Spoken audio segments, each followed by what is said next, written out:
The Hezbollah rockets on Sunday reached deeper into Israel than at any time since the war between Israel and Hamas began almost a year ago. Although most were shot down, schools all over northern Israel closed and hospitals in northern Israel moved underground. One 17-year-old was killed when he lost control of the car he was driving during a rocket siren. Hezbollah said the rocket fire was aimed at the Ramat David air base near the northern city of Haifa. Several homes were damaged as residents hid in shelters. We didn't think it would reach us here. Who is waiting for it? Who wants it? No one, certainly not us. It's hard, really hard. It's not easy. We have the holidays ahead of us. Who knows what will happen? With God's help, maybe it will get better. In Lebanon, thousands attended the funeral of Ibraim Aqil, killed by Israel in a targeted airstrike Friday in Beirut. Hezbollah Deputy Chief Naim Qassem said attacks on Israel will continue. Threats will not stop us, and we are not afraid of the worst-case scenario. We are ready to face all military possibilities.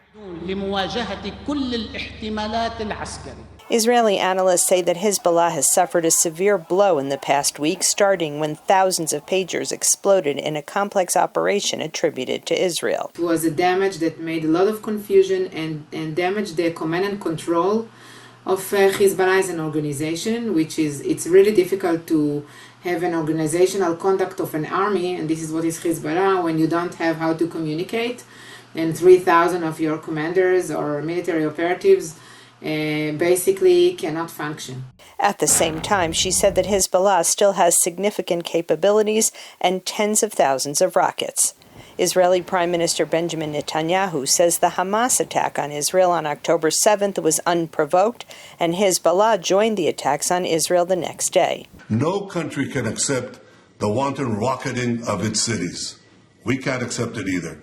We will take whatever action is necessary to restore security and to bring our people safe back to their homes. Israeli analysts say that so far both Israel and Hezbollah have held back from a total war. Israel has not hit Lebanese infrastructure such as power plants, and Hezbollah has not fired on central Israel. Giora Island, a former national security advisor, says that what happens next is up to Iran, which controls Hezbollah. And the Iranians will tell them stop the war only if there is some kind of international pressure, American, French, and others, for the benefits of all of us. The Americans, the Iranians, and others, it is better to stop this escalation, because if we do not stop it, it will probably bring not only to total war between Israel and Hezbollah, but as many people estimate, it might create actually a regional war. Israel remains on high alert for further Hezbollah attacks. Schools in northern Israel will remain closed, and hospitals continue to operate underground. Linda Gradstein, VOA News, Jerusalem.